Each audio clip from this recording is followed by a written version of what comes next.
मालेगावमधून मोठी बातमी समोर येते। मालेगावमध्ये एका वाहनातून 56 किलो गांजा जप्त करण्यात आलाय। जप्त केलेल्या गांजाची किंमत 5,51,000 इतकी आहे।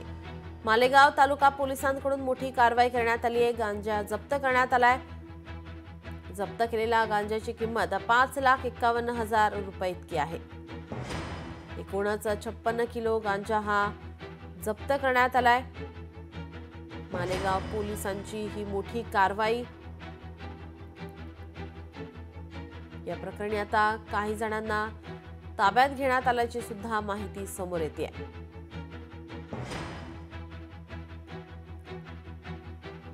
मालेगाव तालुका पोलिसांकडून ही कारवाई करण्यात आली आहे, ज्यामध्ये 5,51,000 रुपयांचा गांजा जप्त करण्यात आलाय।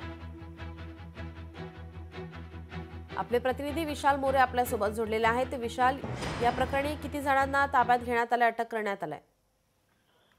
नक्कीच मालेगाव तालुका पोलिसांना मिळालेल्या जी गोपनीय माहिती होती त्यानुसार धुळ्याकडून मालेगावकडे जात असलेल्या लाल रंगाच्या स्विफ्ट कार होती। तिचा क्रमांक आहे MS17 CX 3350। या वाहनामधून गांजाची तस्करी होणार असल्याची माहिती जेव्हा तालुका पोलिसांना मिळाली तर त्यांनी सापळा रचून चाळीसगाव चौफुली येथे सदर या वाहनास आणि वाहन चालकास ताब्यात घेतलेला आहे। आणि त्याची जेव्हा चौकशी केली गेली त्यावेळेस त्याच्याकडून 56 किलो गांजा हा मिळून आलेला आहे। आणि ज्या गांजाची किंमत आहे 5,51,000 रुपये आहे। आणि या प्रकरणात एक वाहन चालक आहे, वाहन चालकाला ताब्यात घेतलेला आहे। नीलम जी, धन्यवाद विशाल, आपण दिलेल्या सविस्तर माहितीसाठी। लोकशाही मराठी ऐका, पहा, जागरूक रहा।